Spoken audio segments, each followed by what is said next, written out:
Pada saat yang genting itu, ketika ujung pedang Yan Wei bersikap seolah-olah akan membelah tubuh Rongkuo menjadi dua, tiba-tiba terdengar sebuah suara keras. Trak! Dengan kecepatan yang tidak masuk akal, sebuah kerikil terpental dan menghantam pedangnya. Aduh! Yan Wei meringis kesakitan. Ketika batu itu menyentuh pedangnya, ia merasakan aliran listrik menyengat tangannya, membuat detak jantungnya tersentak. Pedangnya terlepas dan jatuh berdenting di tanah. Beberapa saat kemudian, Yan Wei mengangkat kepalanya dan mencari siapa yang melakukan itu. Siapa yang berani menghalangi aku? Keluarlah dan tunjukkan dirimu. Kita akan bertarung sampai selesai. Suaranya penuh kecongkakan.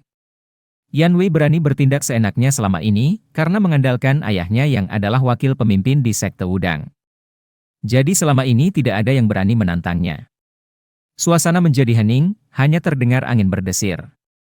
Tidak lama kemudian, seorang pria sekitar 32 tahun muncul dari balik batu cadas.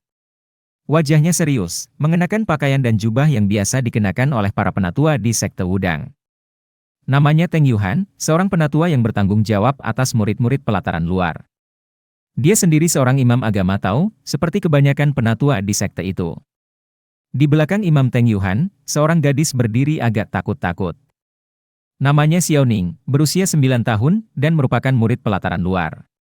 Dia adalah keponakan Imam Teng Yuhan. Xiao Ning sendiri adalah teman dekat Rongkuo. Kenyataannya, Xiao Ninglah yang melaporkan kejadian ini pada Imam Teng Yuhan, penatua di pelataran luar. Imam Teng menatap Yan Wei dengan mata mencorong.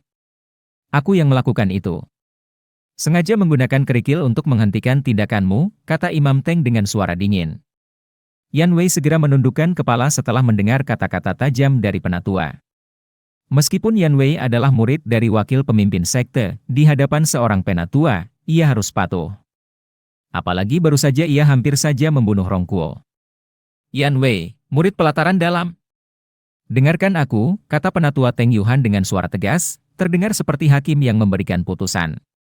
Sebagai seorang penatua pelataran luar, menurut pengetahuanku, murid-murid di sekte ini tidak diperbolehkan melakukan tindakan pembunuhan saat berduel antara sesama murid. Tetapi tadi, aku melihat dengan jelas bahwa kamu menggunakan teknik tingkat 1 menyerang seorang murid pelataran luar yang jelas-jelas tidak memiliki kemampuan selevel denganmu. Suaranya penuh dengan penghakiman.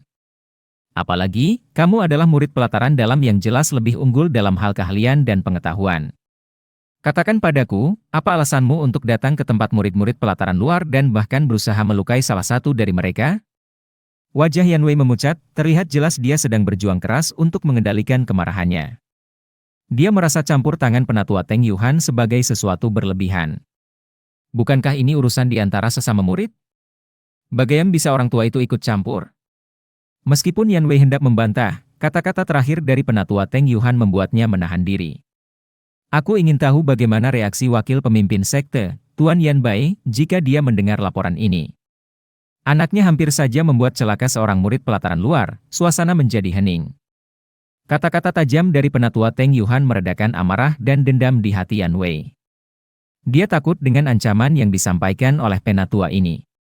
Yan Wei sering membuat masalah, dan kejadian terakhir ketika dia membuli seorang murid pelataran luar membuat ayahnya sangat marah, bahkan mengancam akan mengusirnya dari sekte.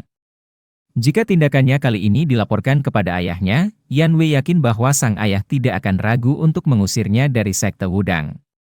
Kita harus pergi, bentak Yan Wei kasar sambil menarik dua temannya, Tang Wuxie dan Huo Xin, untuk meninggalkan tempat itu.